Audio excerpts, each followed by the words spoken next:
Sierra Langford hurled the crystal paperweight across the room so hard it shattered against the floor-to-ceiling window. And nobody in that boardroom said a single word. Not one of her 6 senior executives. Not her assistant. Nobody. Because they all knew. The wheelchair didn't break her temper. If anything, it made it worse. But here's what none of them saw coming. A janitor.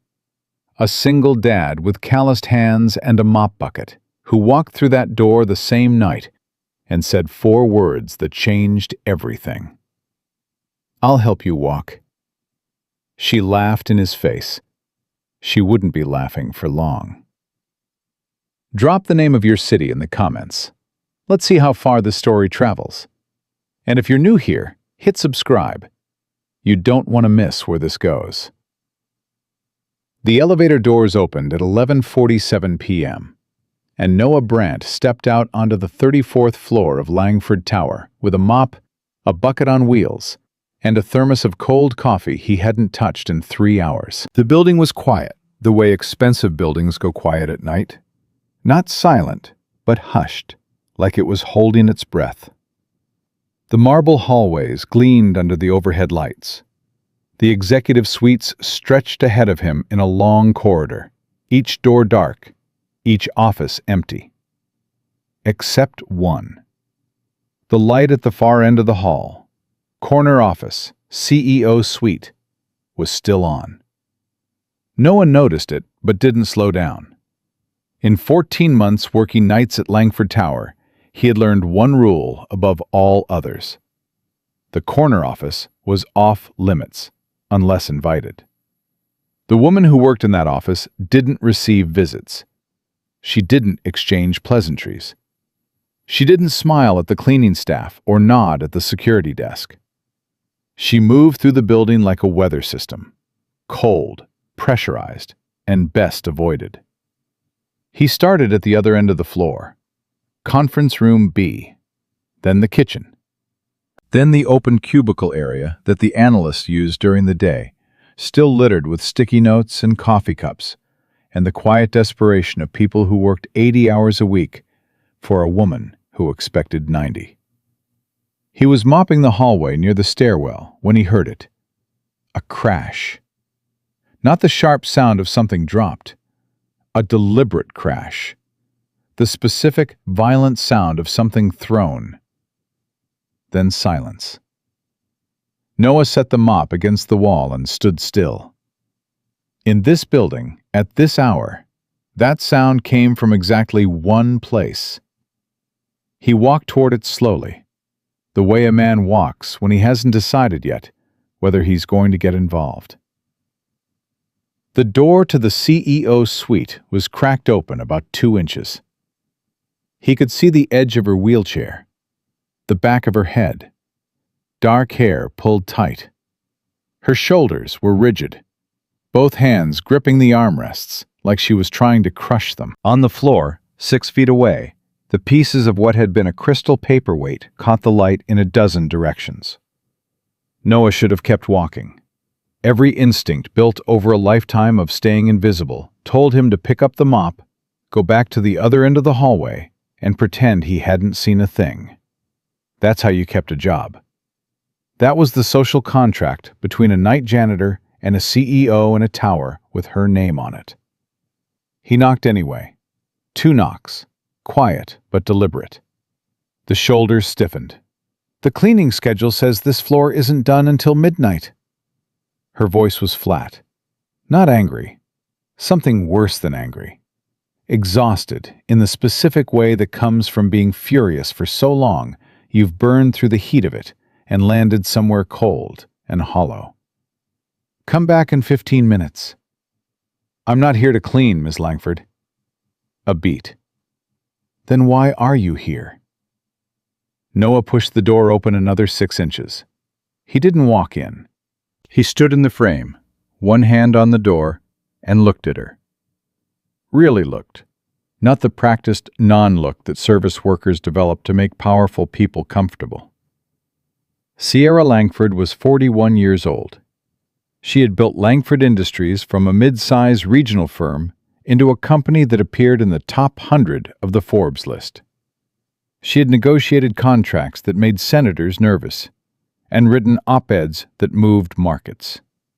She had, by every external measure, spent 2 decades being exactly the kind of person other people got out of the way for. Now she sat in a wheelchair, 6 inches lower than the desk she used to stand beside, and the look on her face was the specific kind of pain that has nothing to do with the body. "Your paperweight," Noah said. "I'll have someone replace it." "That's not what I meant." She turned then, fully, and looked at him for the first time. Her eyes moved over him with the efficiency of someone who has spent decades making fast assessments. The uniform, the gray at his temples, the hands, the posture, the fact that he hadn't flinched or looked away. "You're the night janitor," she said. "Yes, ma'am." "Then clean it up and go." "I'll clean it up," Noah said. "But I want to say something first." "You want to—" She almost laughed. Almost. "You want to say something?" "Yes." "I could have you escorted out of the building." "I know." She stared at him. "What could you possibly have to say to me?" Noah was quiet for a moment. Not the quiet of someone who doesn't have words, the quiet of someone choosing them carefully. "I can help you walk again." The room went completely still. Then Sierra Langford laughed. It was not a kind laugh. It was not even a bitter laugh. It was the laugh of someone who has heard something so absurd that their body responds before their brain catches up. A short, sharp sound that came out of her chest like a cough and then cut off abruptly, like she'd embarrassed herself by having a reaction at all. "You," she said. "Yes." "You're going to help me walk?" "Yes." "You're a janitor." "I am." "My spinal cord injury was assessed by 3 of the top neurologists in the country. The best physical therapists in New York worked with me for 8 months. Johns Hopkins, the Cleveland Clinic. I've been told by people with more degrees than you have years of employment exactly what my prognosis is." Her voice was precise and controlled, the voice she used in board meetings when someone said something she found staggeringly naive. "So I'll ask you plainly, what exactly qualifies you to make that offer?" Noah let the question sit for a moment. "My daughter," he said. Sierra blinked. "She was born with a condition that affected her legs.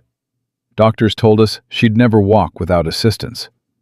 Said it plainly, like they were reading it off a chart." He paused. "She walked across the stage at her middle school graduation last spring. Slow, but she walked." Something shifted in Sierra's face. It was not hope, not yet. It was more like the absence of total dismissal, a crack in the glass. "That is not the same thing," she said. "No," Noah agreed. "It's not. But the principle is." "The principle?" "That the body is more stubborn than people give it credit for. And that sometimes the person treating you focuses on what the science says instead of what's actually in front of them." Sierra looked at him for a long moment.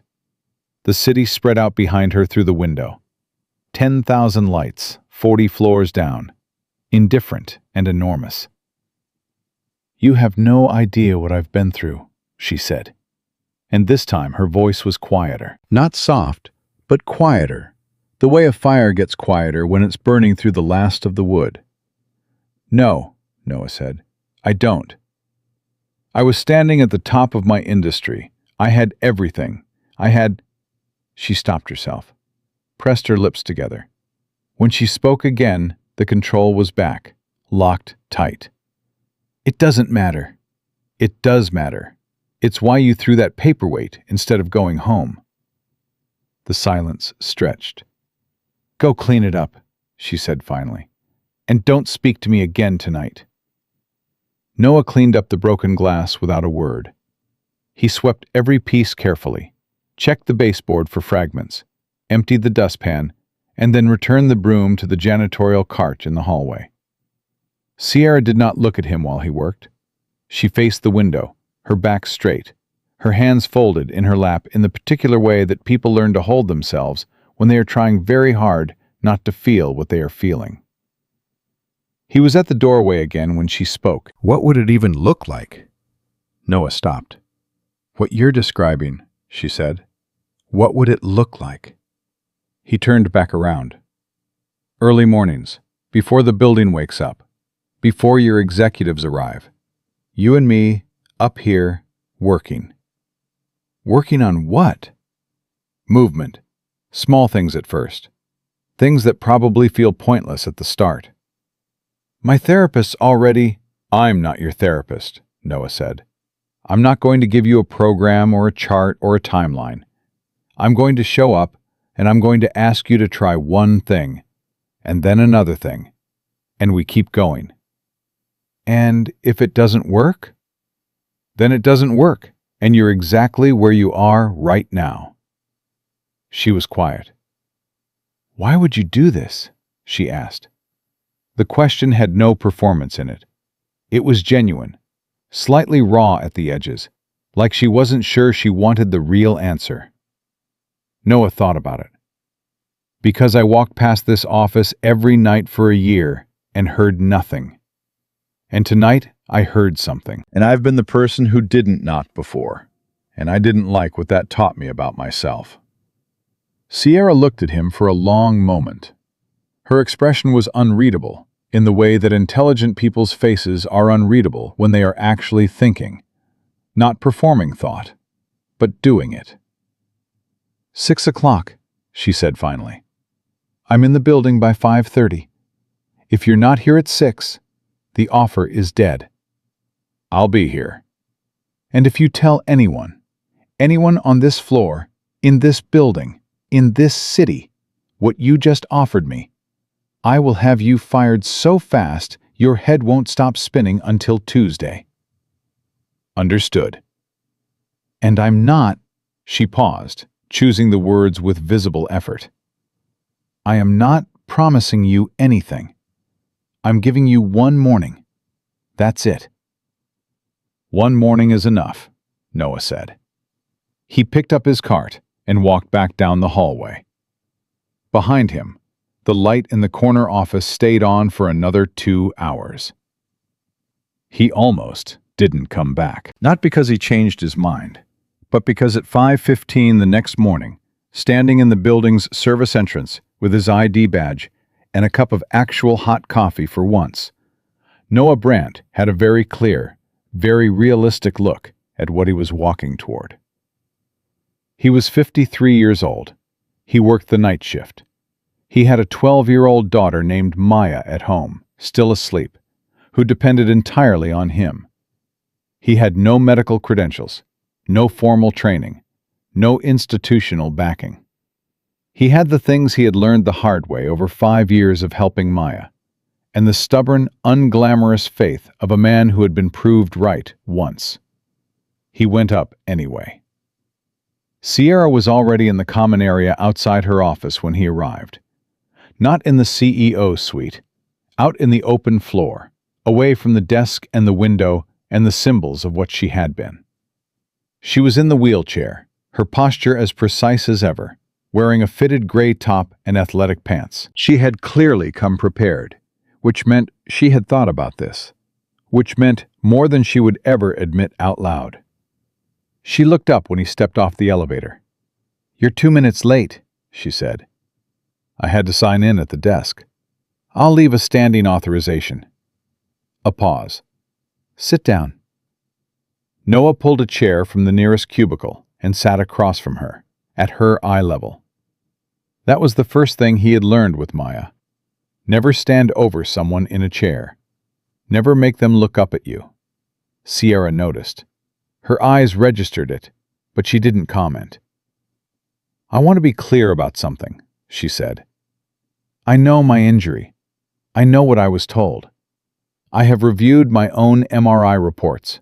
I've done more research on spinal cord injuries than most medical students, and I am not deluded about what may or may not be possible for me.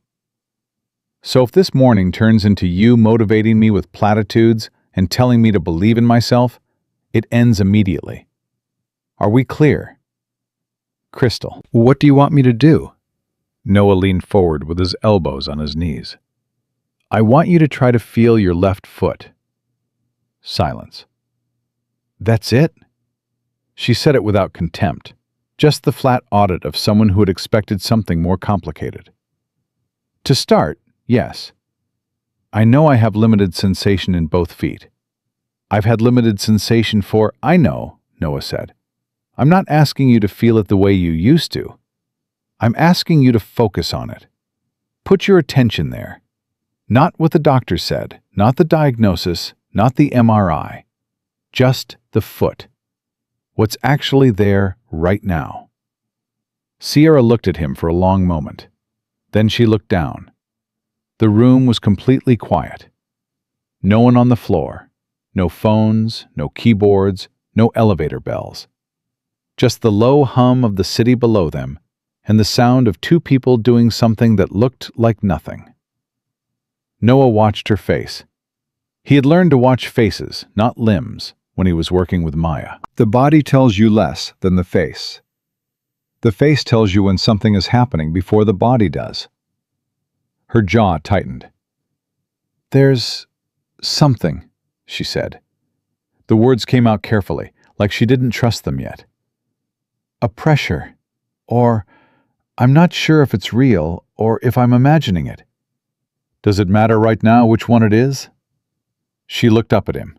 Something flickered behind her eyes. No, she said slowly. I suppose it doesn't. Good, Noah sat back. That's all for today. She stared at him. Excuse me? That's all for today. That took 4 minutes. Yes. You made me come in here at 6 in the morning for 4 minutes. I made you come in here at 6 in the morning and feel something in your left foot that you just told me was there. He stood up and pushed the chair back to the cubicle. Same time tomorrow. I want you to try the right foot. Sierra opened her mouth, closed it. The cords in her neck were tight, with what was clearly not anger, but close to it. The particular frustration of an extremely intelligent person who cannot find the logical flaw in something that feels inadequate. This is your method, she said flatly. This is how we start. Slow. Slow. Yes. I don't do slow, Noah looked at her steadily. You do now. He walked to the elevator. Behind him, she didn't say another word. But she was there the next morning, and the morning after that. By the end of the first week, Noah had mapped the edges of what Sierra could feel, and more importantly, what she could feel that she wasn't acknowledging. That was the thing nobody had told him about people with serious injuries, about his daughter, about people who had been through pain so significant that their mind built a wall around the damaged place. They often felt more than they admitted, sometimes because they were afraid to feel it and have it taken away. Sometimes because every professional in their life had looked at a number on a report and told them not to expect much, and they had believed it so completely that they stopped reporting sensation, not because it wasn't there, but because it felt like lying to say so. Sierra was the second kind. He figured that out on the 4th morning when he asked her to close her eyes and tell him what she felt in her legs as he gently manipulated her left knee. Not forcefully, just guiding the joint through its range of motion. Pressure, she said. Her voice was carefully neutral. Where? Above the knee. And below? A pause that lasted 3 full seconds, long enough for Noah to know something was happening. I don't... She stopped, swallowed. There's something below the knee. Like what? Like heat. She said it quietly, like a confession. Like warmth. Just a little. Noah said nothing. He didn't celebrate it.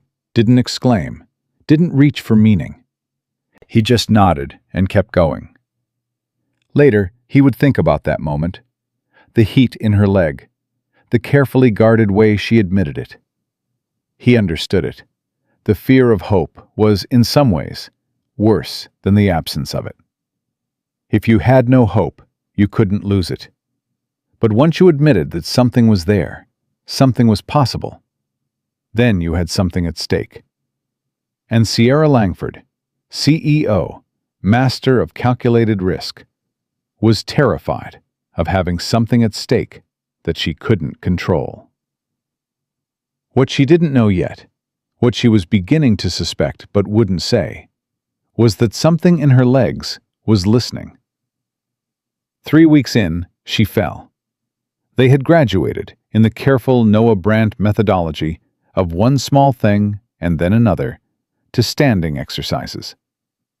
She was gripping the back of a heavy conference room chair, both hands white-knuckled, and she was up, unsteadily, imprecisely, but up, for approximately 40 seconds, and then her left leg buckled.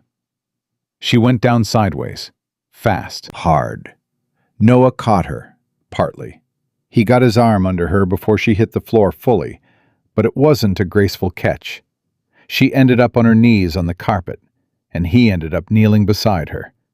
And for a moment, they were both just breathing. Then Sierra said, in a voice that was absolutely shaking with something she was fighting back, "Don't you dare." "Don't what?" "Don't say it's okay. Don't tell me I'm doing great. Don't give me the speech." "I wasn't going to," Noah said. She turned her head and looked at him, and her eyes were bright and fierce, and not crying. Absolutely not crying. That was clearly non-negotiable. But near enough to it that the difference was purely technical. "I was standing," she said. Her voice cracked on the last word. She took a breath, pressed her lips together. "I was standing." "You were." "For 40 seconds. 43. Something moved across her face. Grief and rage and something that might, distantly, have been relief, all at once. She looked down at the carpet under her knees and said nothing for a long moment. Then, quietly, "Help me back up." "Which way do you—" "I'll tell you. Just be ready." He was ready. And she told him. And together, awkwardly, the CEO of Langford Industries and the night janitor who had knocked on the wrong or the right door 3 weeks ago got her back into her wheelchair on the 34th floor of a building that had no idea any of this was happening. She smoothed her top, straightened her spine, looked at the window. "Same time tomorrow," she said. "Same time tomorrow," he agreed. He got his cart from the hallway and went back to work. He had bathrooms to clean on the 32nd floor. He had a building to get through before dawn. He had a daughter he needed to be home for before she woke up for school. But in the elevator going down, for just a moment, Noah Brandt pressed the back of his head against the wall, closed his eyes, and breathed. 43 seconds. It was everything. Maya Brandt had her father's eyes, dark brown, steady, the kind that didn't look away from things that made other people uncomfortable. She was 12 years old, 4'9", and had been walking without assistance for 8 months. But she still moved with the careful deliberateness of someone who had learned that the ground couldn't always be trusted. She was eating cereal at the kitchen table when Noah got home at 6:45 that Thursday morning, and she looked up at him the way she always did, that quick, instinctive read, the face scan she'd developed early because she'd grown up watching her father carry things he didn't talk about. "You're later than usual," she said. "Had something to finish up." He set his keys on the counter, poured himself coffee, sat across from her. "How'd you sleep?" "Fine." She stirred her cereal. "You have that look." "What look?" "The one where something happened, but you're deciding if you want to talk about it." Noah looked at his daughter for a moment. Then he almost smiled. "Eat your breakfast." Maya ate her breakfast, but she kept watching him, and he knew she noticed the way he sat differently that morning. Not slumped the way a man sits after a long night shift, but upright, like something in him was still paying attention. He didn't tell her about Sierra Langford. Not yet. Not because he was hiding it, but because he was still figuring out what exactly it was.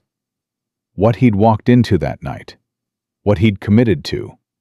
And whether he actually believed what he'd told that woman, or whether some part of him had knocked on that door on instinct and was only now catching up to the consequences.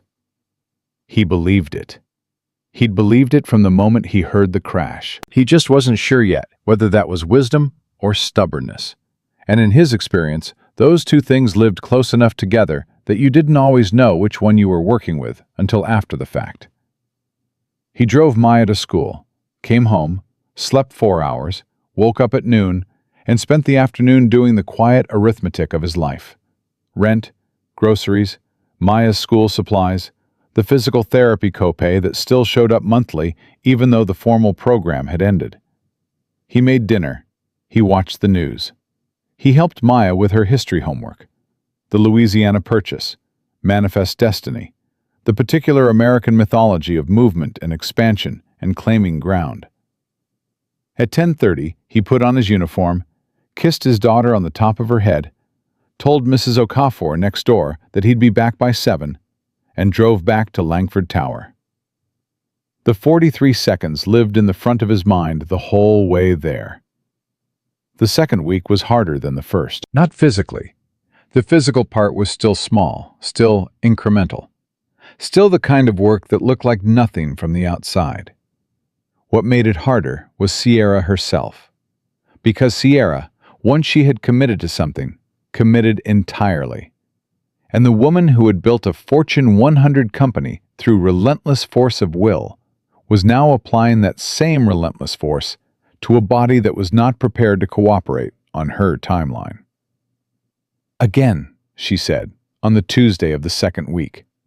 She was gripping the back of the conference room chair, working the standing position they'd established, and she had been up for 20 seconds and was starting to shake.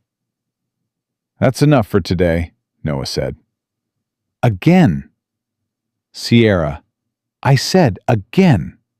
Her voice had the edge of a woman who is accustomed to being the last word in any room. "I can feel my legs, both of them. There's something there, Noah. I can feel it." It was the first time she had used his name. He noticed. He didn't comment on it. "I know you can feel it," he said. "That's real. But pushing past a shaking muscle tears the fibers. We're not building toward tomorrow. We're building toward 6 months from now." "I don't want 6 months from now. I want—" She stopped. Her jaw locked. The shaking in her legs was getting worse. "I want to walk out of my own board meeting. I have a shareholder presentation in 9 weeks. 9 weeks, Noah. I've been in that wheelchair for 14 months, and I have been patient. I have done what I was told. I have sat in rooms while men who work for me make decisions that should be mine, and Her voice cracked down the middle. She caught it, held it together, but not before he heard it. "I need to get up." He looked at her. Not the way you look at someone you're managing. The way you look at someone you're actually seeing. "Okay," he said. He moved to her left side, positioned his arm, gave her the anchor she needed. She gripped his forearm with both hands, and he felt the force of her grip, the strength that had never left her upper body, the compressed determination of a woman who had been folded into a smaller space than she was built for.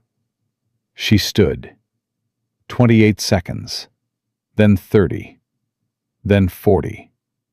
The shaking started at 35, but she locked her eyes on the window at the far end of the room and didn't blink. And at 43 seconds, He felt her make the decision to push past the point she'd reached before. 44. 45. At 49 seconds, her left knee buckled again, and this time he was ready, and she didn't fall. He held the weight, redistributed it, eased her back to the chair behind her. She sat down hard. Her breathing was ragged. She didn't say anything for almost a minute. Then, 49. Yes. She looked at her hands in her lap. The control was there, barely, held with both fists, but there. 6 seconds more than last time. 6 seconds more. She nodded once. The way a general nods when a small battle goes the right way, while a larger war is still very much in question. Same time tomorrow. Same time tomorrow. He didn't tell her that 49 seconds was extraordinary. He didn't tell her that what she was doing, what her nervous system was doing, was something that, by the strict reading of her medical records, should not have been happening at this pace. He had learned with Maya that celebration introduced pressure, and pressure introduced fear, and fear was the enemy of the very thing they were trying to build.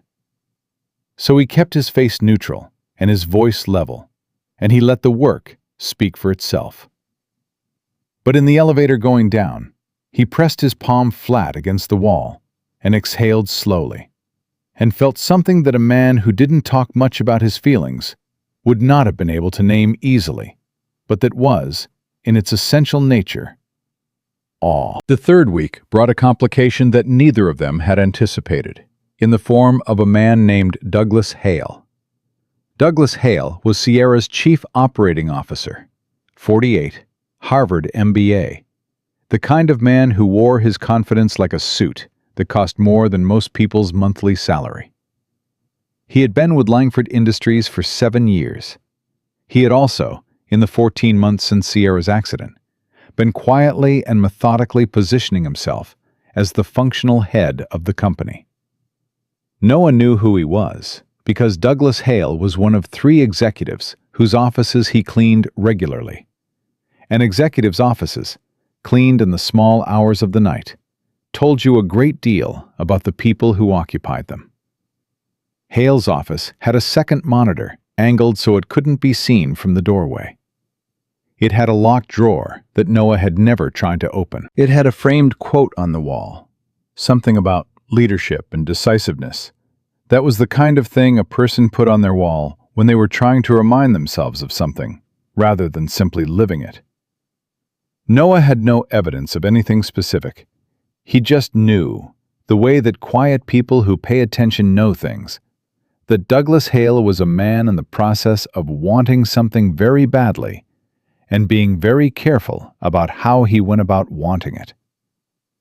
On the Wednesday of the third week, Noah arrived at 6 to find Sierra not in the common area where they always worked, but at her desk in the CEO suite, on the phone, her voice low and controlled in a way that meant she was angry. He waited in the hallway. He wasn't trying to listen. He simply couldn't help hearing, because Sierra Langford's controlled, angry voice still carried through a cracked door at 6 in the morning. I don't care what the board's preference is, Douglas. The shareholder presentation is mine. It has always been mine. You are the COO, not the CEO, and that distinction has not changed. A pause. Don't mistake my absence from that conference table for absence from this company. I assure you, those are very different things.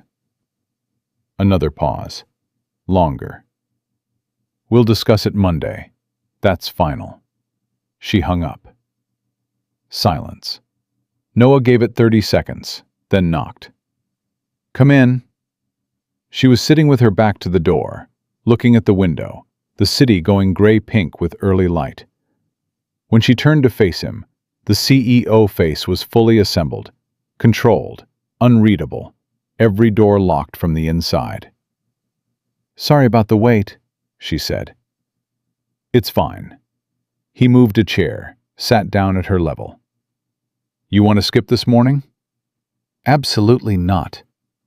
She moved from behind the desk, out into the open space they used. Her jaw was set. I especially do not want to skip this morning. He understood. Some days, the work they were doing was about walking. Other days, it was about something else that didn't have a single clean word for it.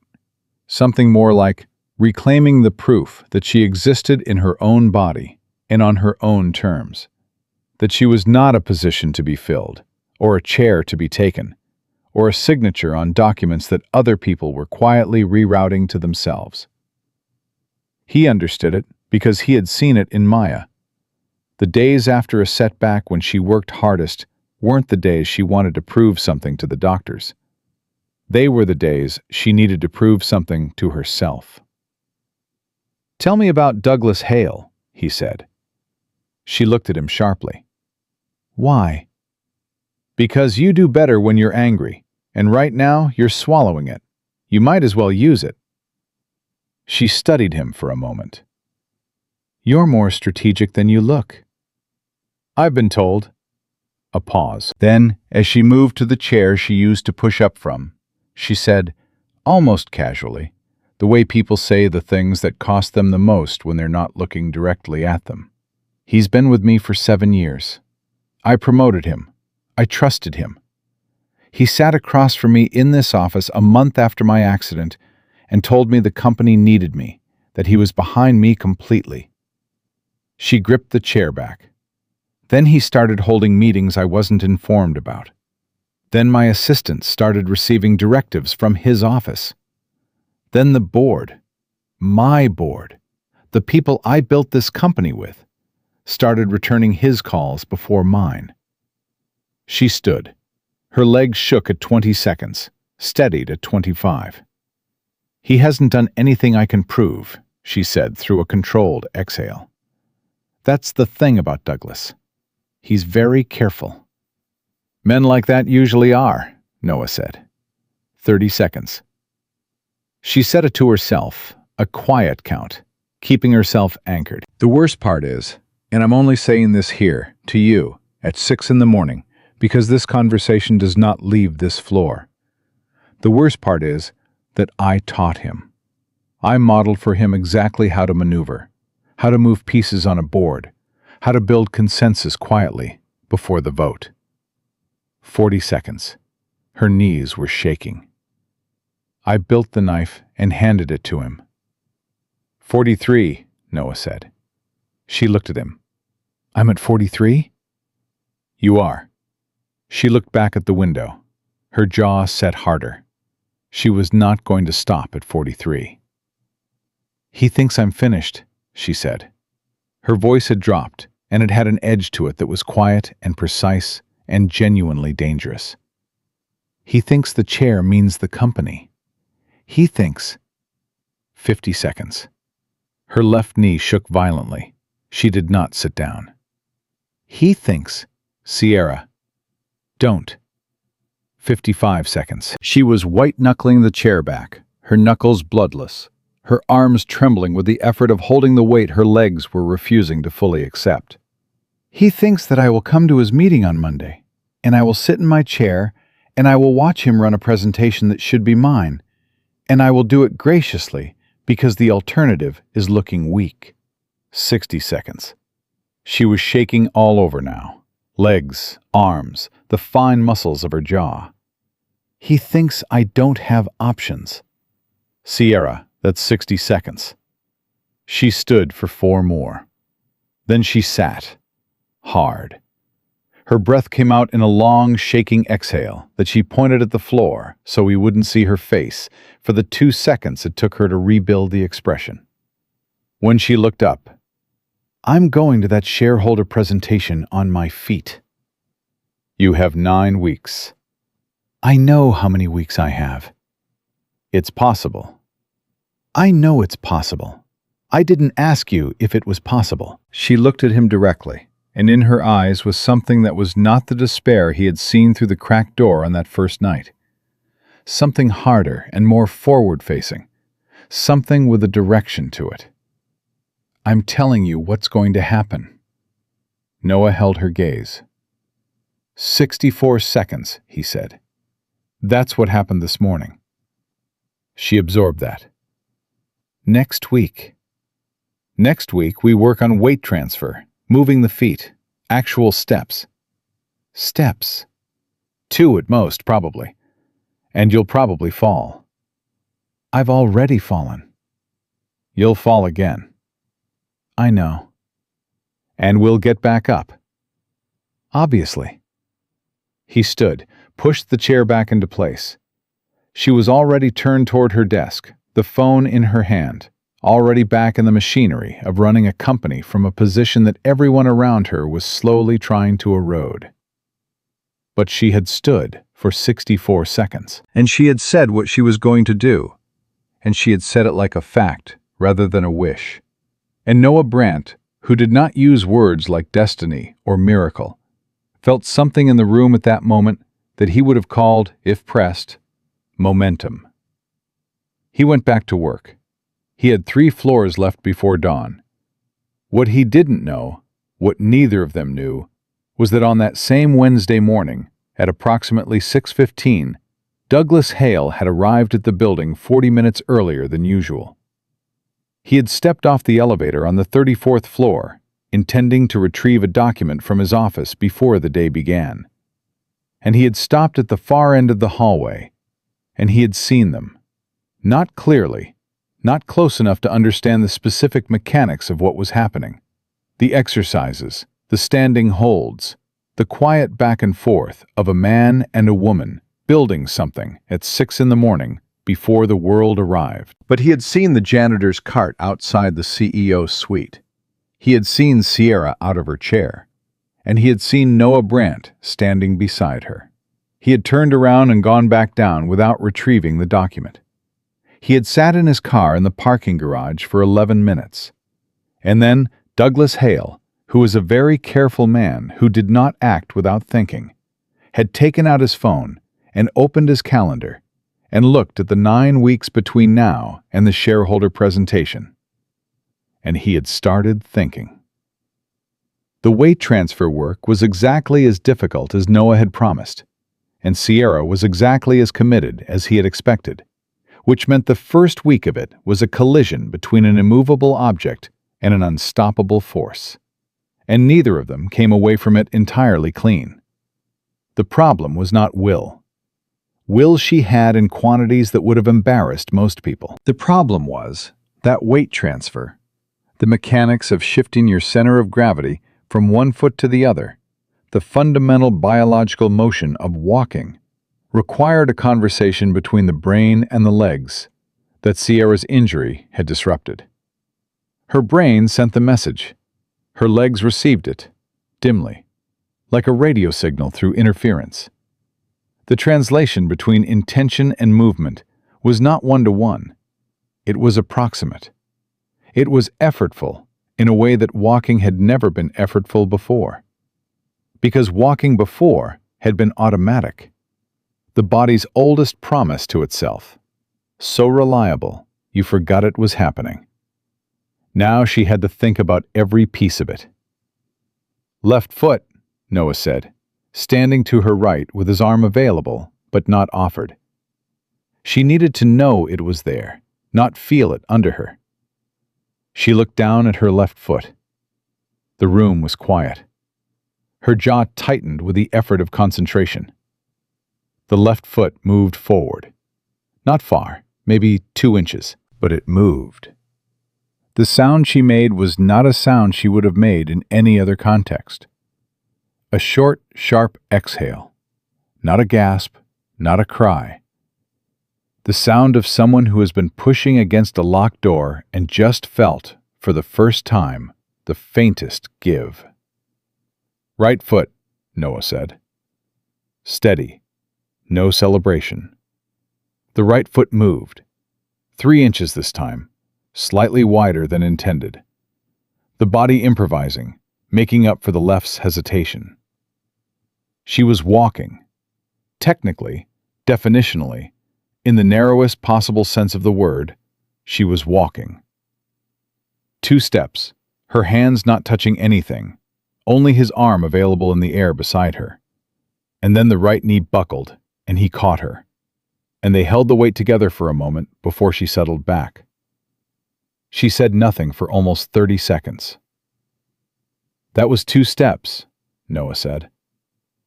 "I know what it was." "Do you know how long you've been working toward those 2 steps?" She looked up at him. Her eyes were bright. Not wet. She would not do that. Not here. Not yet. But bright.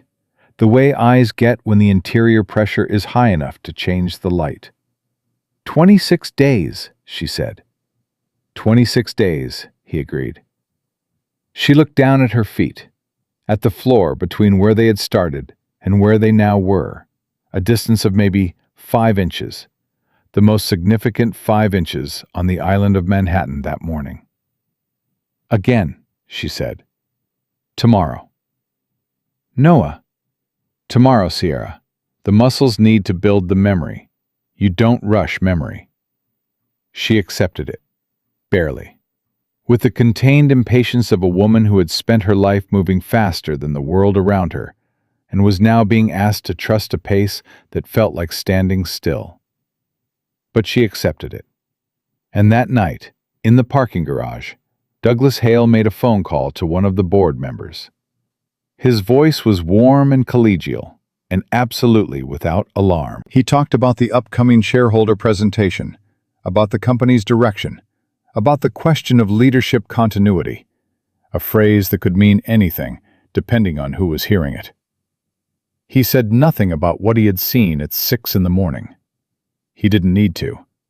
The question he was planting didn't require evidence. It only required doubt.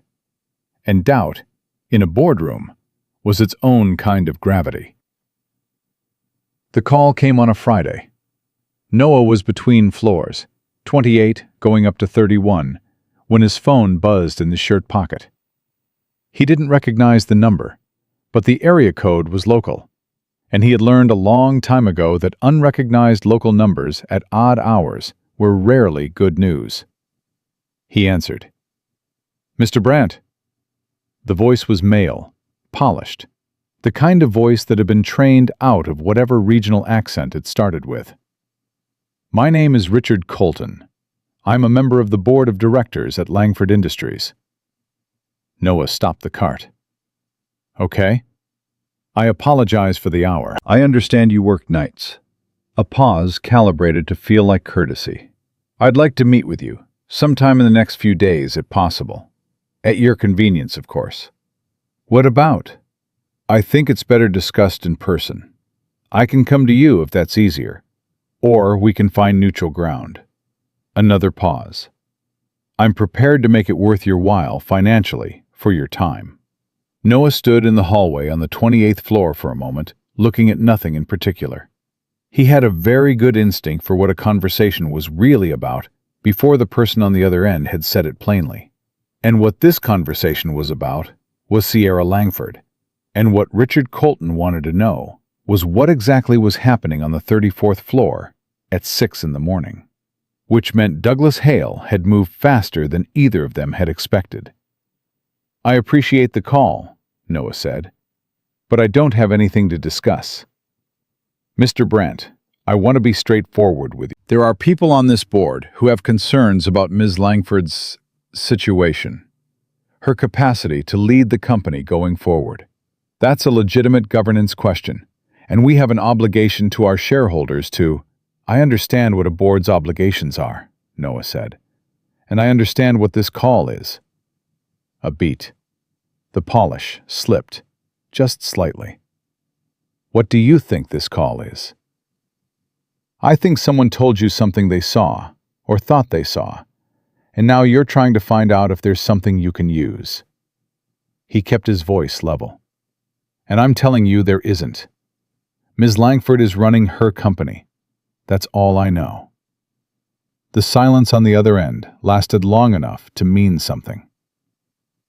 "I see," Colton said finally. "Well, if you change your mind—" "I won't." Noah hung up. He stood in the hallway for another moment. His jaw was tight. He thought about the 11 minutes Douglas Hale had spent in that parking garage, and the board member's carefully worded phone call, and the machinery that was clearly already in motion. Then he thought about Sierra standing for 64 seconds, with her knees shaking and her eyes fixed on the window, and her voice saying, "He thinks I don't have options," like a woman reading a charge she intended to answer. He finished his shift. He drove home. He did not sleep. At 5:30 he was back in the building. Sierra was already there. She was in the common area, and she was not alone. A woman Noah didn't recognize was standing beside her chair. Late 30s, sharp-featured, holding a tablet. Her posture had the particular efficiency of someone who was always working, even when she was standing still. She looked up when Noah stepped off the elevator, assessed him in approximately 1 second, and then looked back at Sierra. "This him?" she said. "Elaine," Sierra said. "Go get coffee. Give me 20 minutes." Elaine looked at Noah once more, then at Sierra, then set the tablet on the nearest desk and walked toward the kitchen without another word. "She's my chief of staff," Sierra said to Noah. "She's also the only person on my staff I trust completely, which is why she's been managing my calendar for the last 3 weeks while I've been here with you. She knows something is happening. She doesn't know what." "Someone called me last night," Noah said. "Richard Colton." Sierra's expression didn't change, but something behind her eyes went very still. "What did he say?" "That the board has concerns about your capacity. That he wanted to meet." He paused. "I told him I didn't have anything to discuss." The stillness behind her eyes became something harder. "Colton is Hale's man. Has been for 2 years. She turned her wheelchair toward the window, then stopped herself, turned back. "How long do you think we have before this becomes a formal conversation?" "I don't know, but they're moving." Of course they're moving. She said it without bitterness, with the cold clarity of someone who had anticipated a threat and was not surprised to find it arriving. "I would move. It's what I'd do." A pause. "That's the thing about building a company the way I built mine. You attract people who learned everything they know by watching you, including how to come for you." Noah sat down. "Does Elaine know about the exercises?" "No." "You might need to tell her." Sierra looked at him. "Why?" "Because if this becomes a formal board discussion about your capacity, you're going to need people around you who know the truth. Not the version Hale is constructing, the actual truth." He paused. "You've been walking, Sierra. You have been standing up every morning in this building and doing something your neurologist said was unlikely. That's not a liability. That's the opposite of a liability." She was quiet for a moment. "If I tell Elaine, it becomes real. It becomes a strategy. Right now it's just us." She said that last word carefully, like she was aware of how it sounded and was saying it anyway. "Once it's a strategy, the pressure changes." "The pressure is already changing," Noah said. "The only question is whether you're ahead of it or behind it." She looked at him for a long moment. Then she called toward the kitchen. "Elaine, come back." Elaine reappeared with 2 cups of coffee. She handed one to Sierra, held the other, and looked at them both with the patient readiness of someone who had learned to receive significant information without visible reaction. "Sit down," Sierra said. "There's something you need to know." She told her. Not everything, not the paperweight, not the first night, not the things said in the early mornings that belonged to the space between them and weren't for anyone else. But the essentials. The exercises, the progress, the standing, the steps. The 64 seconds. The 2 steps 26 days in. Elaine listened without interrupting. When Sierra finished, Elaine looked at Noah with an expression that was not quite skepticism and not quite gratitude, but somewhere between them. The look of someone who has been protecting a person alone for a long time and is not sure yet whether the new arrival is help or another problem to manage. "How far along is she?" Elaine asked him directly. "Farther than anyone on that board knows," Noah said, "and not as far as she needs to be for what she's planning." "The shareholder presentation?" "Yes." Elaine looked at Sierra. "You're going to walk in?" "That's the plan." "In 7 weeks?" 6.5. Elaine set her coffee down and was quiet for a moment. Then, "What do you need from me?" "I need you to keep my schedule clear every morning from 5:30 to 7. No exceptions, no explanations. And I need you to start documenting everything Douglas Hale touches that should come to me first. Every directive, every communication, every meeting I wasn't told about. Quietly, accurately." "Already doing the last part," Elaine said. Sierra looked at her. "How long?" "Since month 3. A pause that had the specific weight of loyalty that has been carried without acknowledgement for a long time. "I didn't want to worry you until I had something solid." Sierra held her chief of staff's gaze, and something passed between them that didn't require words. The particular language of two women who had survived the same building in different ways. "Show me what you have. Tonight, after your thing with him." Elaine gestured at Noah without looking at him. She picked up her tablet. "Anything else?" "Not right now." Elaine moved back to the kitchen to give them the floor again, and Sierra turned to Noah, and the CEO face was on, fully assembled, clear-eyed, operating at the speed she operated at. But underneath it, something else was present that hadn't been there in the early days. Not softness exactly, more like depth, like the difference between a wall and a room. "We need to go faster," she said. "We need to go at the right pace," he said. "Noah, Sierra, I know what's at stake. I knew what was at stake before you did, because I've been watching this building for 14 months, and I knew what Hale was doing before you said his name." He leaned forward. "But if we push too fast and you injure yourself, not a fall, not a stumble, an actual injury, then you're not walking into that room in 6 weeks. You're not walking into that room in 6 months. You understand?" She held his gaze. Her jaw tightened. "So what's the right pace?" "We add 10 minutes to each session. We start working on distance, not just standing, not just 2 steps, but actual movement across the floor. And we add a second session, evenings, after the building clears out, before your staff leaves. You're already working nights. I'll manage my schedule." "You have a daughter." "I said I'll manage it." She looked at him the way she had looked at him sometimes in the early weeks, the look that was trying to solve him, to categorize him, to fit him into a frame she understood. He had never fit the frame. She had eventually, quietly, stopped trying to make him. "Okay," she said. 10 minutes, second session. But I want to add something." "What?" "I want to try the hallway." He looked at her. "The hallway's exposed." "The hallway is 30 feet of flat surface. What we've been doing in here is real, but it's controlled. I need to know if I can do it outside of this room." She met his eyes. "I need to know if I can do it in the world." He thought about it. "After 6, before 7, when the floor is empty." "Fine. And if someone comes out of the elevator, you sit down. No argument." "Agreed. And we start small.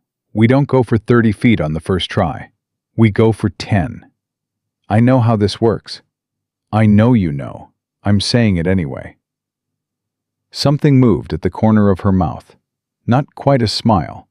Sierra Langford's smiles were rare and brief and appeared without warning, like breaks in cloud cover that you noticed because they were gone before you could fully register them.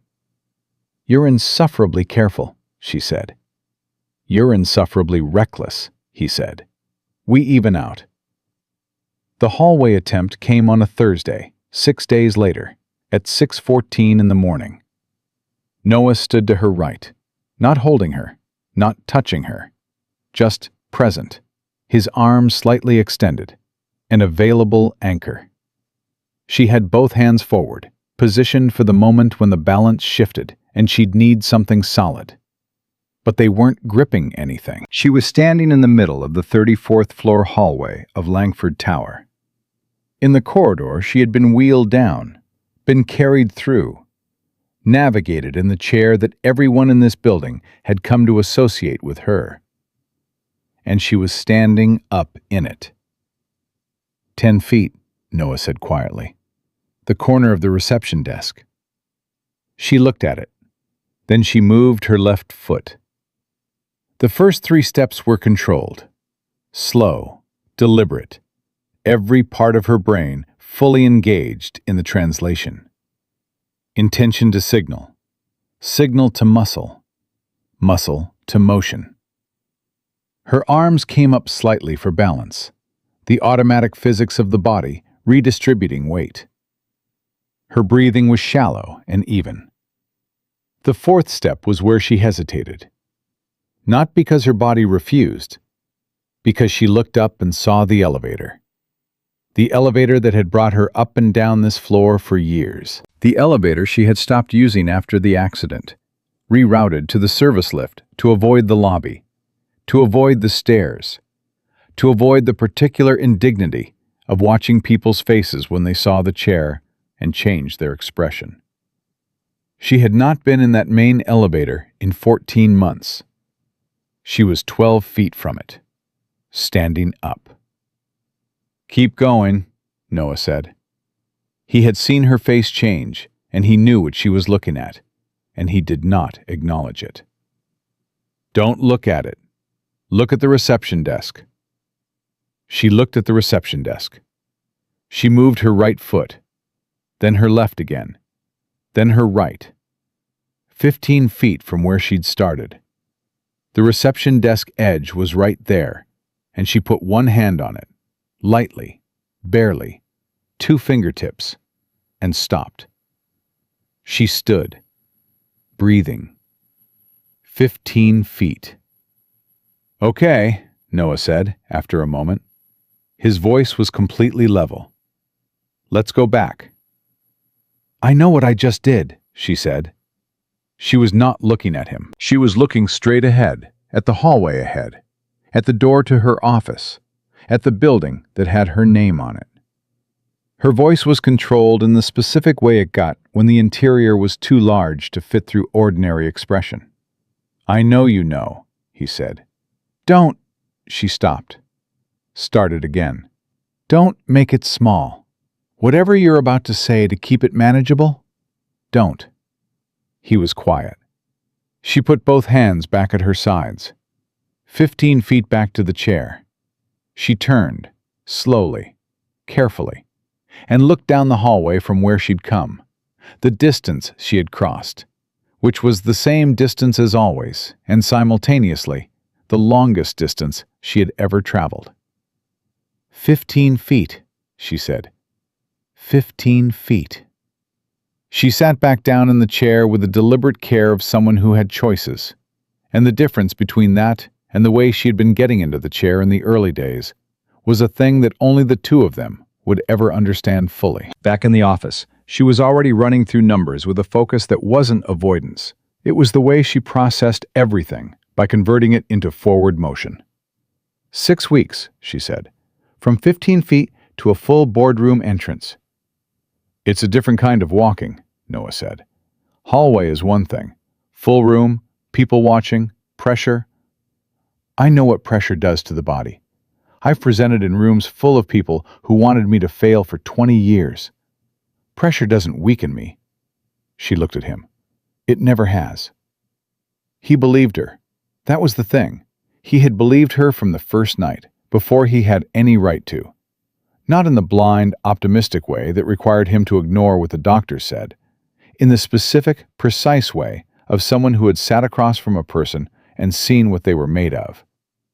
He had seen it in Maya first. He recognized the material. "Elaine has what you asked for," Sierra said, shifting gears without warning, the way she did when a decision was already made and she was moving to the next thing. "The Hale documentation. It's significant." "How significant?"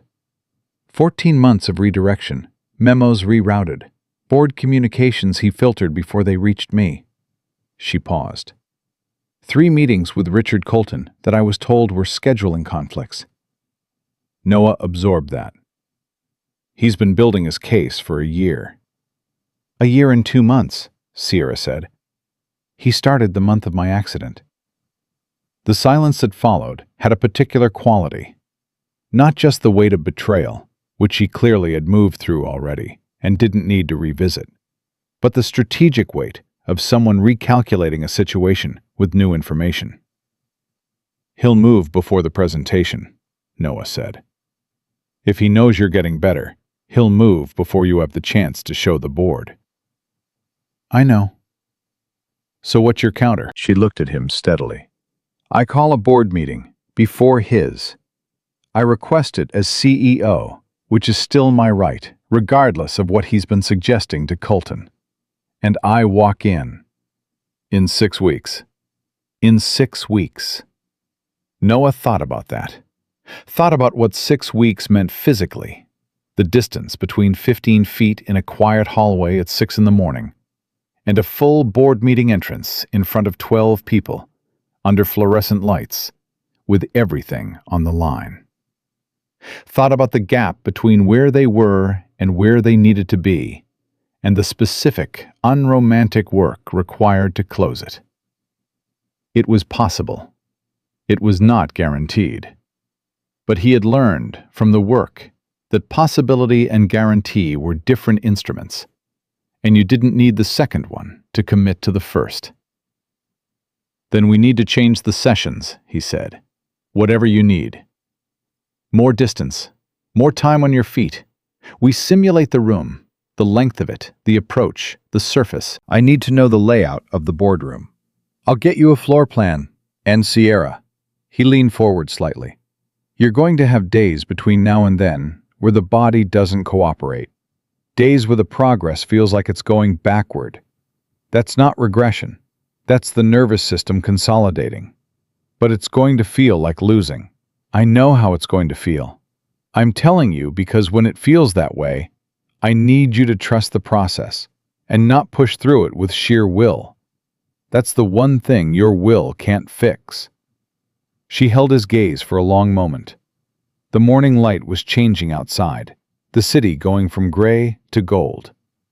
In an hour, the building would fill with people who believed she was retreating. In 6 weeks, she intended to make those people understand how wrong they were. "I trust you," she said. It came out plainly, without decoration, the way statements of fact come out when they've been weighed carefully and found to be accurate. Noah nodded once. "Same time tomorrow." "Same time tomorrow." He was at the doorway when she said, quietly, without looking up from the desk, "Noah, the person who called you, Colton, he offered you money." "He mentioned it." "And you said no." "I said I had nothing to discuss." She was quiet for a moment. "Why?" He turned back, looked at her. She was looking at the desk, not at him. The way people look when they're asking a question they actually want the answer to and are afraid of showing it on their face. "Because this isn't about money," he said. "It never was." She didn't respond, but her shoulders dropped by approximately half an inch, and for Sierra Langford, that was the equivalent of a long exhale. He went back to work. Floors 31 and 32 were waiting. The building was starting to wake up around him. The first security rotation, the early arriving analysts on the lower floors, the particular rhythm of a building coming to life. Noah moved through it the way he always moved, quietly, efficiently, invisible in the way that people who do necessary work in the background are invisible. But on the 32nd floor, mopping the conference room that faced the street, he stopped at the window for a moment and looked up. Above him, 2 floors up, a light was on in the corner office. He thought about 15 feet. He thought about 6 weeks.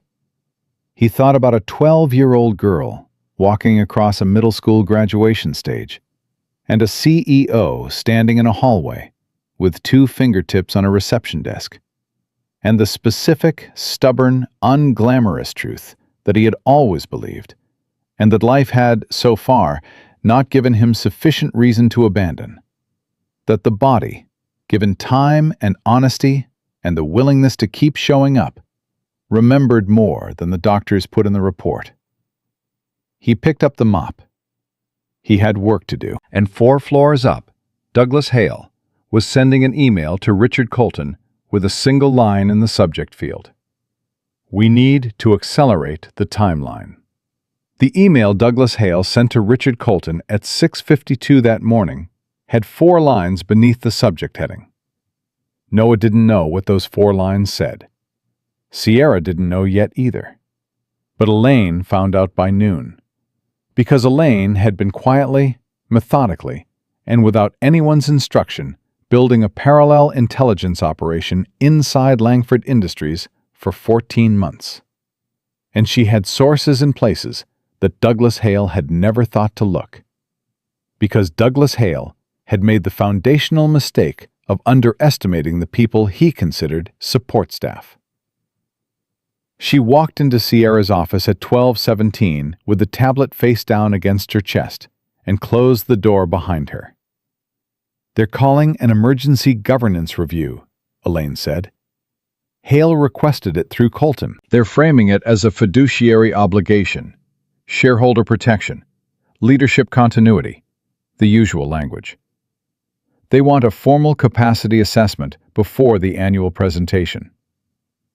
Sierra set down the contract she'd been reviewing. A capacity assessment. Psychological and executive function. They're claiming the accident may have affected your decision-making. On what basis? None that's documented. It's a pressure move. They're betting you won't want the public exposure of fighting it. Elaine set the tablet on the desk. They've scheduled it for 4 weeks from Friday. Sierra looked at the tablet, at the date, at the neat, procedural language of men who had decided to use the rules she had helped write against her. That's 2 weeks before the shareholder presentation. Yes.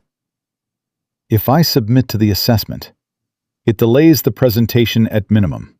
At worst, depending on who conducts it, they use the findings to justify a temporary removal of executive authority. Legal says it's technically within the board's charter if 3 directors petition and a 4th seconds. She paused.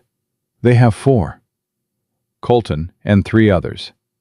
Broderick, Kim, and Walsh. Sierra repeated those names silently. She had hired 2 of those people. She had argued for Walsh's position on the board over the objection of her own general counsel, who had said at the time that Walsh's loyalties were situational. She had said that was fine, that every person's loyalties were situational, and that the situation she created would always be strong enough to hold them. The situation had changed. The chair had changed it. "What's my counter?" she said. Not a question, a prompt. She already had the architecture of the answer forming, and she wanted to hear Elaine's version before she committed to her own. You call the board meeting first. You request it today, before they can file the petition. As CEO, you have the right to convene emergency sessions. You take the agenda. You control what happens in that room. Elaine met her gaze. And you walk in. That's 4 weeks away. Noah says, I know what Noah says. I've been watching your sessions. At Sierra's look, Elaine held up one hand. From the kitchen doorway, I wasn't eavesdropping. I was making sure no one else was. A pause. You're further along than you let yourself believe, Sierra. I've seen it. Sierra looked at her chief of staff. This woman who had shown up every morning for 14 months, who had fielded the stares and the questions and the carefully worded concern of people who had already written the ending to this story, who had shielded and defended and documented and never once said, "I told you so," about the things she had foreseen and Sierra had not. 4 weeks, Sierra said. 4 weeks. Sierra picked up the contract she'd set down and put it in the outbox. Decision made. Get me the boardroom layout, full dimensions, And tell Noah I need to see him tonight. Not at 6 tomorrow. Tonight, after the building clears. Elaine picked up the tablet. One more thing. What? Hale knows about the morning sessions. He's framing them in the petition as evidence of, and I'm reading directly here, erratic behavior and an inappropriate reliance on non-professional personnel, suggesting impaired executive judgment. The room was quiet. Sierra did not raise her voice. She did not throw anything. She looked at the window for approximately 3 seconds, and when she looked back at Elaine, her expression was the specific, zero-temperature kind of focused that the people who had worked against her over the years had eventually learned to be very afraid of. "Get me the layout," she said, "and tell Noah." Noah got the message at 9:15 that night, between the 22nd and 24th floors. A text from an unknown number that said only, "Tonight, 34th floor, after 11. E." He had never received a message from Elaine before. He knew who it was immediately. He finished his floors. He took the service elevator up at 11:10 to find the 34th floor empty, the main lights dimmed to after-hours level, and Sierra in the middle of the corridor. Not in her wheelchair. Standing. She was gripping the reception desk with one hand, but the grip was light. Maintenance, not support. And she was standing fully upright in the hallway of Langford Tower in the near dark. And when she heard the elevator, she turned her head toward him and said, "Close the doors." He let the elevator close, walked toward her. "How long have you been up?" 4 minutes. I wanted to see if I could hold it without the morning routine, without building up to it. She released the desk, both hands at her sides. "I can." He stopped 6 feet from her, watched her balance. Her weight was distributed slightly right-heavy. Her left knee had a faint tremor, but she was up and she was holding it with the steady, expensive effort of someone who had been doing the work every day for over a month. "Elaine told you," he said. "She told me. 4 weeks." She looked at him. "Can we do it?" Noah was quiet for a moment. He thought about where they had started. The chair, the paperweight on the floor, the laugh. He thought about 2 steps on day 26, 15 feet last week, 4 minutes standing right now without a warm-up. He thought about the distance between here and a boardroom entrance, and he made the calculation honestly, the way he always made it. Not with hope, not with fear, but with the plain arithmetic of effort and time. "Yes," he said, "but not the way you want to do it." "What does that mean?" "It means you want to walk in like you used to walk in. Head up, full stride, the Sierra Langford entrance. And that's not what we're building toward. What we're building toward is you walking in on your own 2 feet, under your own power, and doing it safely enough that you can stand through the full meeting. That's different from a performance." She absorbed that. "You're telling me to be realistic." "I'm telling you the difference between a triumph and a collapse in front of your board is preparation and honesty. And I'm telling you that what you do in that room matters less than what you do every morning between now and then." He moved closer. 2 sessions a day, like we talked about. More distance. We use this hallway every night. And Sierra. He stopped. "You have to sleep. Actual sleep. The body consolidates at night. If you're running on 4 hours and adrenaline, the muscles don't build." "I sleep fine." "You have dark circles that have been there since week 2. That's the corporate governance crisis, not the exercise." It's both, and I need you to handle both. He paused. Elaine can manage the board maneuvering. That's what she does. You need to let her do it so you can focus on this. She looked at him for a moment, with the considering expression she got when she was evaluating whether to concede a point. You're asking me to delegate. I'm asking you to trust the people who have earned it. You and Elaine. And Maya, by proxy, who has no idea any of this is happening, but who is the reason I know this is possible. Something shifted in her face at the mention of Maya. A softening that was different from the gradual opening he had watched happen over weeks. More direct, more personal. Tell me about her, she said. He looked at her. Now? We have 20 minutes before the security rotation. I can't do the full session tonight. I overdid the afternoon. And I want to... She stopped. The sentence didn't finish, but what it was reaching toward was visible. The specific human need to know the person you are trusting with something enormous. To know the source of the faith they're asking you to borrow. He moved to the reception desk, leaned against it, and she let go of it fully and stood on her own. And he started talking. He told her about Maya's diagnosis, the day they got it, when Maya was 3, sitting in an office with plastic chairs and a doctor who was genuinely kind and genuinely devastating at the same time. He told her about the marriage that didn't survive it, not because of cruelty, but because people break under pressure in different directions, and sometimes those directions are simply incompatible. He told her about becoming a single father at 38, with a child who needed more than the standard infrastructure provided, and an income that required him to work nights to afford the days she needed. He told her about the day Maya first stood without holding anything. 5 years old. In their kitchen. She had been working toward it for months. Not with any formal program. Just with the same daily incrementalism that Noah had been running on instinct, refusing to accept the ceiling that had been placed on his daughter's potential. She had stood in the kitchen and looked at her own feet with an expression of pure bewilderment, like she couldn't entirely believe that the information her brain was receiving was accurate. He stopped there.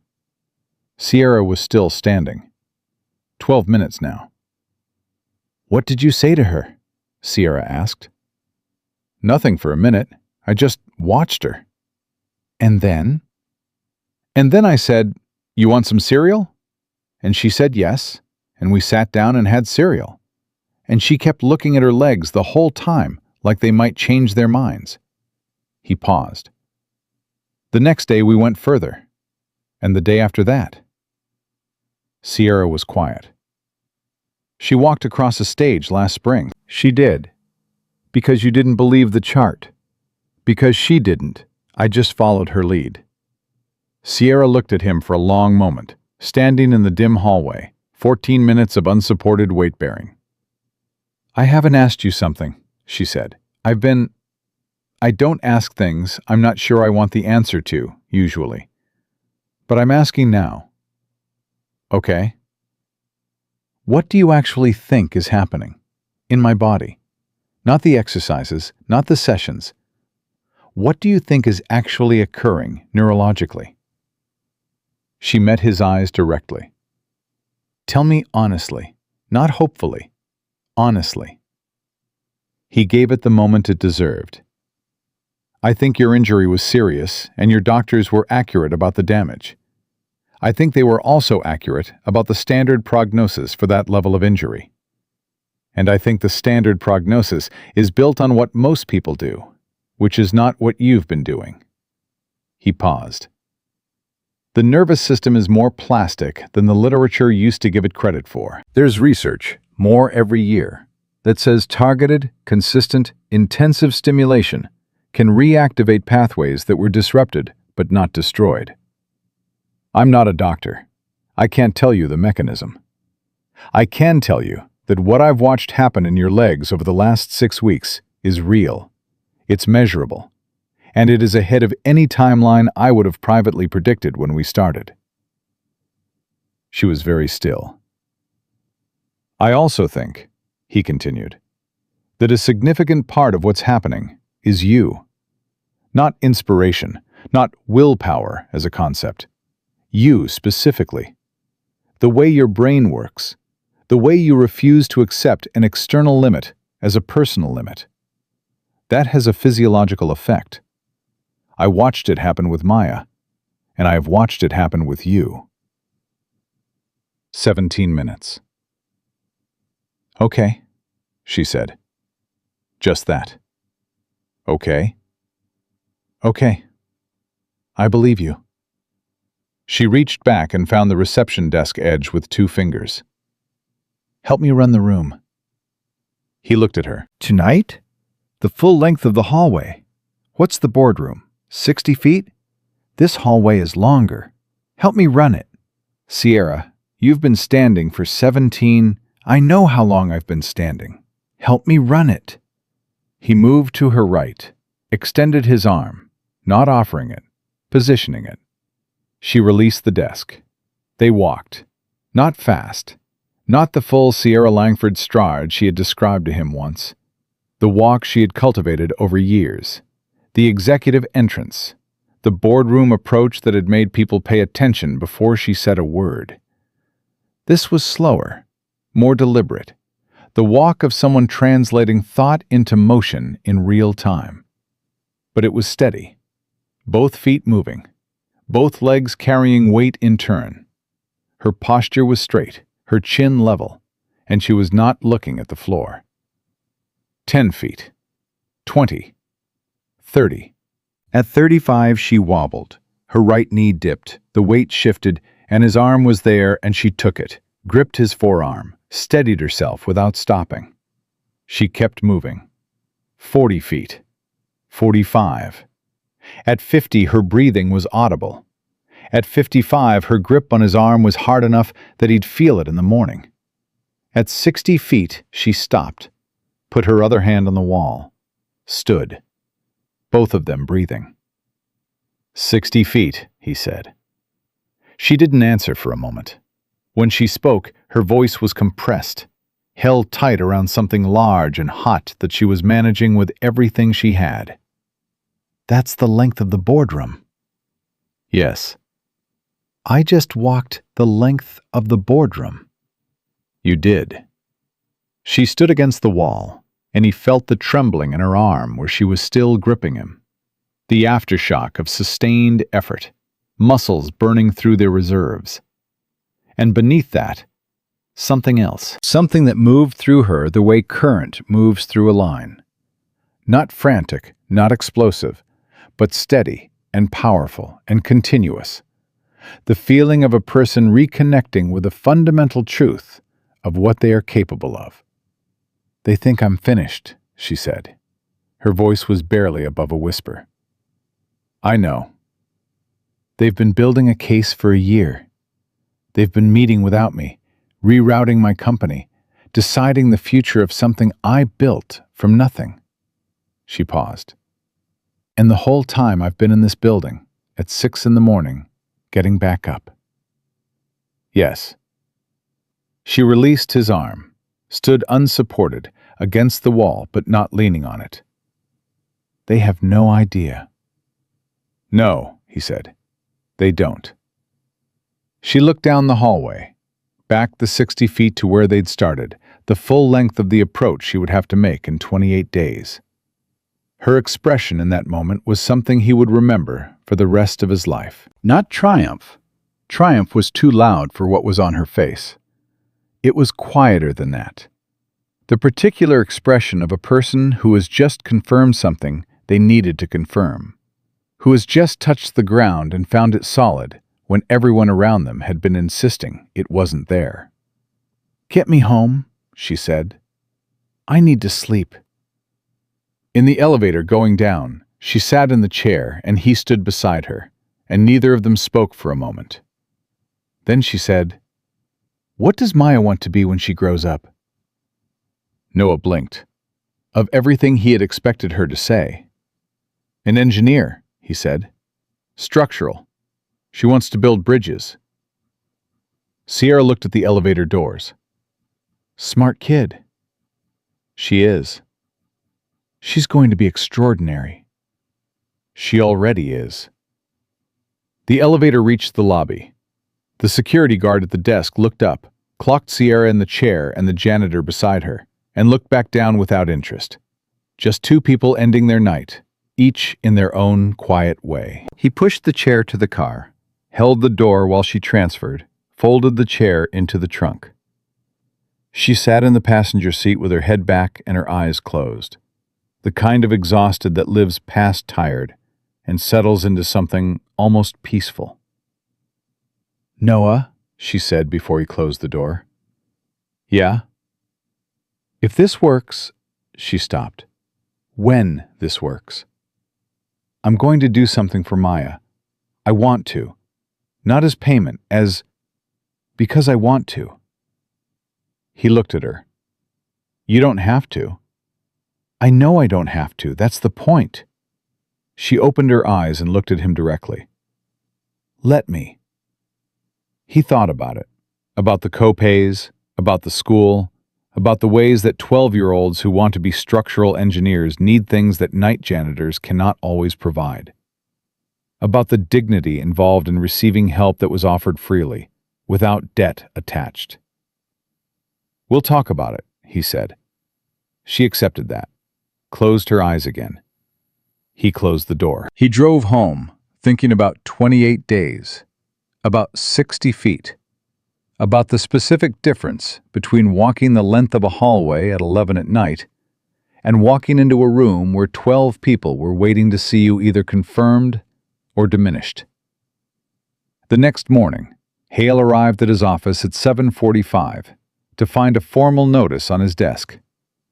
A convened board meeting, requested by CEO Sierra Langford, scheduled for 26 days out. Mandatory attendance. Full agenda to follow.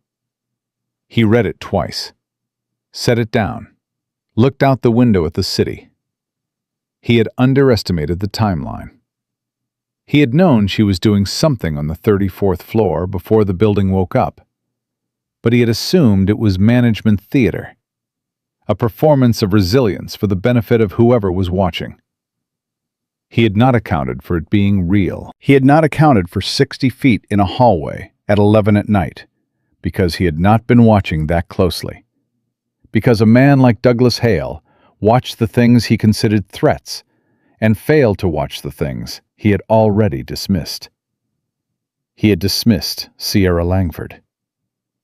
He reached for his phone, and in the kitchen of a house 20 minutes from Langford Tower, Maya Brandt was eating cereal and watching her father drink his coffee.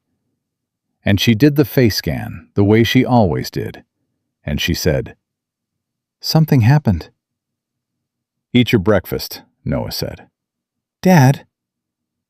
He looked at his daughter, at the steady brown eyes that were his eyes in a face that was entirely her own.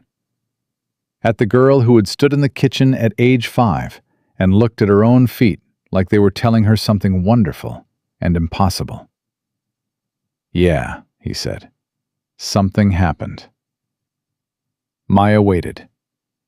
"I'll tell you about it soon," he said. "Not yet, but soon." She held his gaze for a moment, evaluating. Then she went back to her cereal. "Okay," she said. The way his daughter said, "okay," was the same way Sierra Langford said it when she had heard something and believed it and was already moving. He finished his coffee.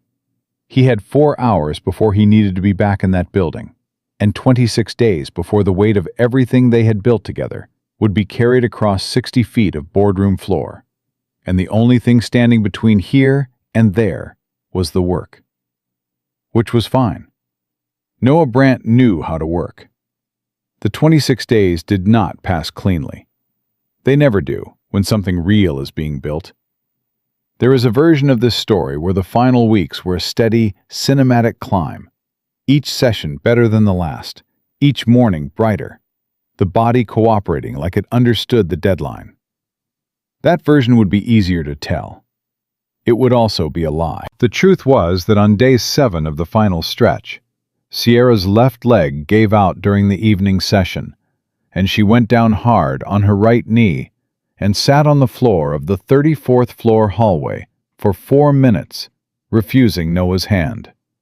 Not out of pride, but because she needed to be on the floor for a moment, needed to feel it under her, needed the specific cold reality of the ground to tell her where she was and what she was doing and why. He sat down beside her, on the floor, in the hallway, at 10:40 at night. "You don't have to sit down," she said. "I know." They sat there together for those 4 minutes, and he didn't say anything, and she didn't cry. She came closer to it than she had since the first night, when the paperweight was on the floor and her back was to the door. But she did not cry. And when she was ready, she said, "Okay." And he stood, and she told him which way to position himself, and they got her back up. She walked 30 feet that night before they stopped. 2 days later, she walked 75. That was how it went. Not a straight line. A line that moved forward on balance, that dipped and recovered and dipped again, and always, in the long view, pointed toward the door of the boardroom on the 26th day. On day 22, Elaine called Noah at 7 in the morning, after the session, while he was in the elevator, and said, "Hale filed the petition. 3 co-signers.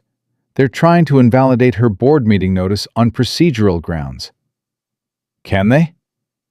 "The lawyers say no, but it burns 2 days of response time." "Does Sierra know?" "She's the one who told me to call you." A pause. "She said to tell you she's fine, and not to change the sessions." "She's not fine." "No, but she will be.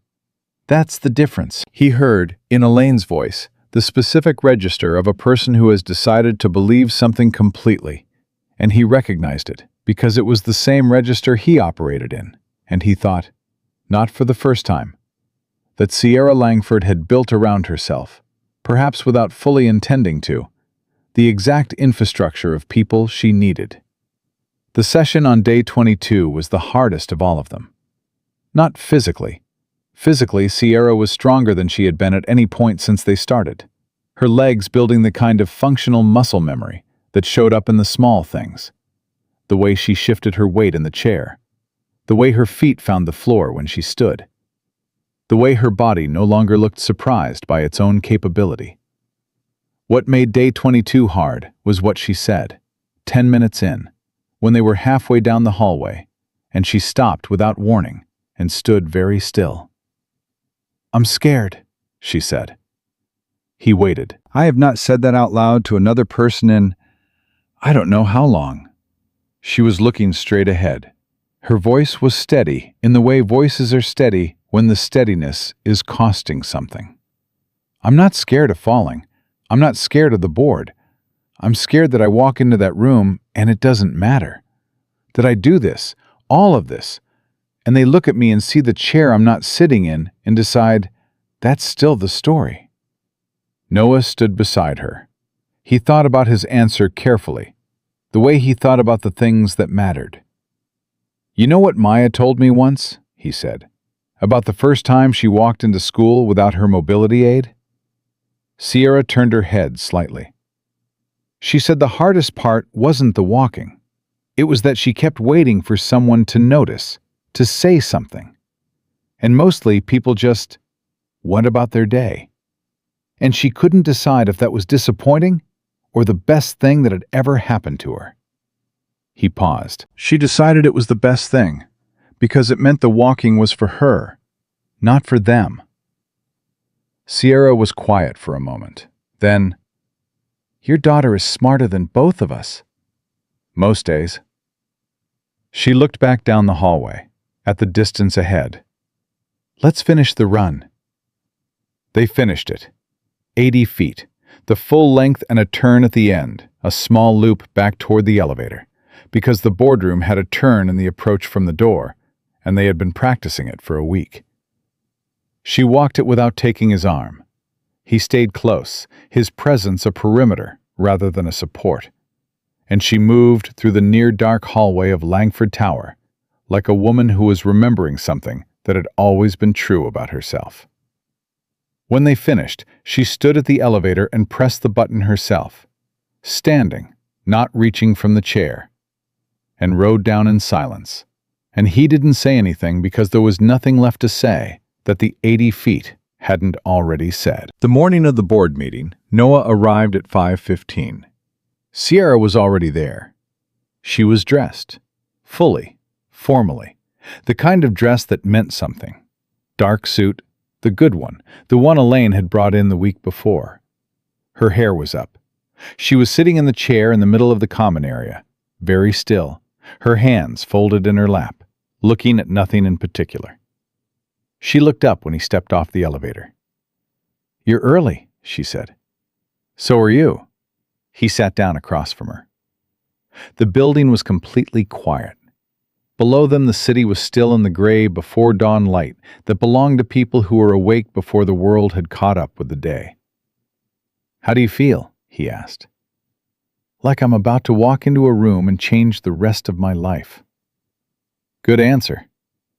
She looked at him, and in her face, in the 6:15 in the morning light of the 34th floor, he saw, in sequence or all at once, he couldn't have said, the woman who threw the paperweight, and the woman who laughed at him, and the woman who sat on the floor with him at 10:40 at night, and the woman who walked 80 feet in the dark, and underneath all of those, the woman who had been there the whole time, waiting for the right conditions to be exactly as undefeatable as she had always been. "I need to tell you something," she said. "Okay." "Before this happens, before the room and the board and everything after." She paused. "I spent 14 months believing I was less than I was. Not because of the injury, because of the story I accepted about the injury. The one the doctors told, the one the board believed, the one I saw in people's eyes every day, until I started seeing it in my own." She met his gaze directly. "You knocked on a door that I had locked from the inside, and I need you to know that I know that. Whatever happens today, whatever the rest of this is, I know what you did." Noah held her gaze. "You did the work," he said. "We did the work." He accepted that. We did the work. She stood up, not as the warm-up to something, just stood, the way a person stands when they are ready to begin. "One more run, before they arrive." They ran the hallway one final time, at 5:20 in the morning, with the city below them just beginning to organize itself toward the day. She walked it without his arm. He walked beside her at the distance they had settled into over weeks. Close enough to matter, far enough to mean something about the space between support and independence that they had been negotiating since the beginning. 80 feet. The turn. 80 feet back. When she reached the elevator and turned around, her breathing was controlled, her posture was straight, and her eyes were the clearest he had seen them since the very first night when they had been bright with a different kind of fire. "Thank you," she said, "for knocking." He thought about that, about the moment in the hallway 7 weeks ago, when every reasonable instinct told him to keep walking, and something older and quieter than reason told him not to. "Thank you for opening the door." She sat back down in the chair, not because she had to, because the board meeting was in 3 hours, and she was preserving every ounce of what her body had for the moment it would matter most. He understood the strategy of it, and so did she, and neither of them felt the sitting down as anything other than exactly what it was: a choice. He went back to work. He had 2 floors to finish before the building woke up. He cleaned them the way he always cleaned them, thoroughly, quietly, invisibly, and at 7:30 he clocked out, signed the sheet at the security desk, and took the service elevator to the parking garage. He sat in his car for a moment. He thought about walking into that building 14 months ago for the first time. The way a new building feels when you're learning its rhythms. The elevator timing, the security rotations, the particular quiet of a floor at 3 in the morning. He thought about the weight of those 14 months, the accumulated unremarkable nights, the floors cleaned and hallways mopped, and offices emptied and refilled. The invisibility of it, the way the building had existed completely without him, and he had existed completely without it. Two systems running in parallel, until one night a paperweight hit the floor. He thought about Maya, at school right now, in her second period math class, walking between desks without thinking about it. The walk she had taken for granted for 8 months. The way you take for granted any freedom that was hard-won, and then quietly becomes the ground you stand on. He started the car. He drove home. He slept. At 10:47 that morning, the board members of Langford Industries filed into the conference room on the 38th floor. 12 people. The table was set for 13. The CEO's chair at the head, always set, always empty for 14 months. The visual language of her absence so established that several of the directors did not consciously notice it anymore. It had simply become the room's grammar. Douglas Hale sat to the right of the head chair. He had been careful this morning, measured. He had reviewed his documentation, confirmed his allies, arrived early enough to set the room's tone before Sierra's team arrived. He had the petition in his folder and the votes in his pocket, and the particular composure of a man who believed the outcome was already determined. He was speaking to Colton in a low voice when the conference room door opened. Elaine came through first, then 2 members of Sierra's legal team, then Sierra's assistant, who set a folder on the table without making eye contact with anyone. Then Sierra Langford walked in. She came through the doorway on her own 2 feet. She was not moving fast. She was not moving the way she used to move, that full-stride executive entrance that had commanded rooms for 20 years. She was moving the way a person moves when every step is a full commitment, when the body and the mind are working together at full intensity, and the output is not effortless, but is completely, absolutely real.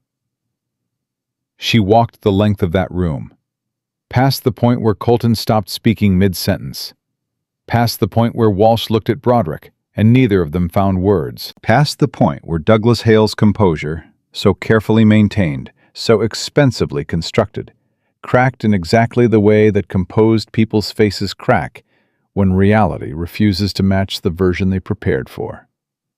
She reached the head of the table. She put both hands on the back of the chair. She stood behind it, not in it, and she looked at every face in that room, one by one, with the unhurried patience of someone who has already won and is allowing the room to catch up. The silence lasted a long time. "Sit down," she said. "We have a lot to cover." They sat down. She stood at the head of the table for the full meeting. 72 minutes. She stood the way Noah had taught her to stand. Weight balanced, left knee watchful but willing, core engaged, chin level. She presented the shareholder data herself, called the petition procedurally invalid in 3 sentences that her legal team had spent a week constructing, and addressed the leadership continuity question by the only method available to her, which was to be exactly what she had always been, and allow the room to draw its own conclusions. Hale said almost nothing. Colton asked one question about the Q3 projections, received a crisp and complete answer, and did not ask another. Walsh, to the left of center, looked at the table for most of the meeting. Broderick, for whom Sierra had once gone to bat, looked at his folder. When it was over, as the room cleared, Hale paused at the door. He turned and looked at her, still standing at the head of the table, talking with her general counsel, her weight balanced and her posture straight. He looked at her for a moment with an expression that was several things at once, none of them simple. Then he left. She would deal with what came next. There would be things that came next. There always were, in the machinery of a company, and a board, and the complicated human business of people who had moved against you and had to decide what to do now. She knew how to handle what came next. She had always known. Elaine found her in the corridor after, the chair beside her, empty, folded, present but unused, and said nothing, just held her gaze with the look of a woman who had been waiting 14 months for this specific moment and had the wisdom to let it be what it was, without commentary. Sierra looked back at her. "Get me the shareholder presentation schedule, and clear my afternoon." "Already done." "And, Elaine?" A pause. "Thank you. For all 14 months of it." Elaine picked up her tablet.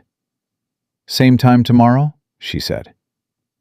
Sierra looked at her for a moment. Then, briefly and fully, she smiled. "Same time tomorrow."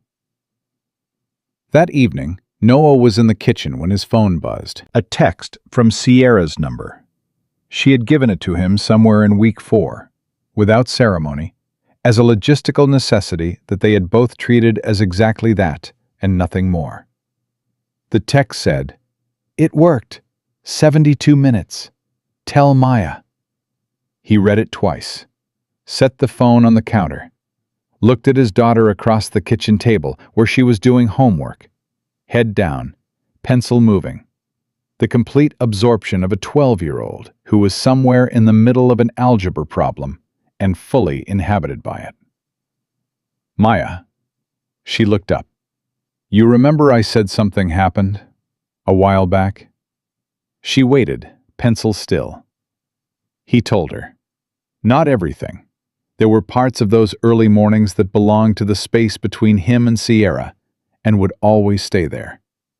But the essential shape of it, the woman in the chair, the promise, the work, the walk. He told it the way he told most things, plainly, without performance, letting the facts carry whatever weight they had. Maya listened without interrupting. When he finished, she was quiet for a moment, looking at the table. "She walked the whole meeting?" she said. "The whole meeting." His daughter nodded slowly.